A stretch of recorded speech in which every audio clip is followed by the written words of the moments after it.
May palaro ko sa'yo. Okay. Tawag ka, ito.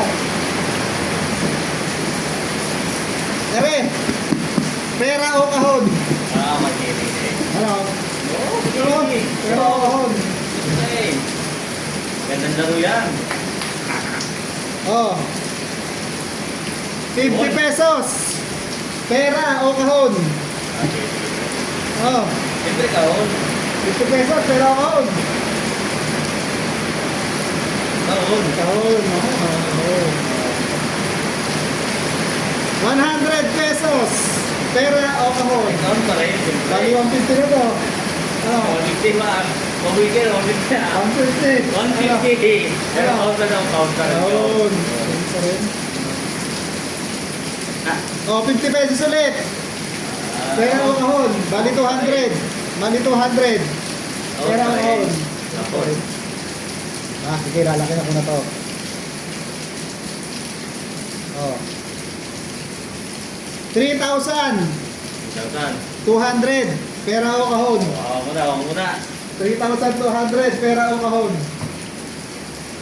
Kahon. Kahon muna siyempre. Oh, tatagdagan ko pa ng 2,000. Oh, 2,000.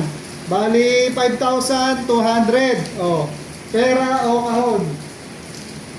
Oh, hawakan mo para ano mo? Pera o kahon? Kahon.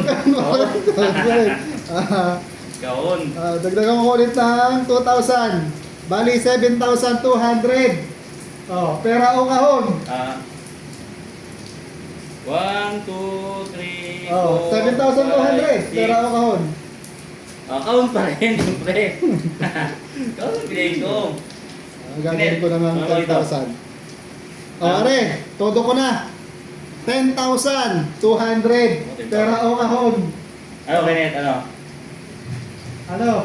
Kahon? 10,200. Pera o kahon? Ano? Ayaw mo nito? Ano? Kahon! Kahon pa rin? Ano kaya? Ano? Last ano na to? 10,200. Pera o kahon? Ano, Kenneth? Pera. Meron na lang, pera. Oo. Ayaw mo ng kahon? Pera na lang. Buta. Pera? Oo, pera. O sige, ayaw mo eh. Bubuksan ko na tong kahon. 10,200 no? Kaya hindi. Ang laman ng kahon. 10,200 to. Oo. Ay, dadadadadan. Saan ka pa? 10,000. Ito, pang merenda. Gusto mo 150. Tama ka sa akin. 150 raw kay Kenneth to. Ang laman ng kahon ay... Ano kaya? Wala nang bawi yan ha.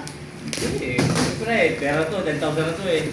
Ito na po, ang laman ng kahon ay isang Barbie! Ay, ako nito. Ay, ako yung pera. Akin to. Barbie, akin to. Paborito ko to eh. Ayaw mo pera. Barbie.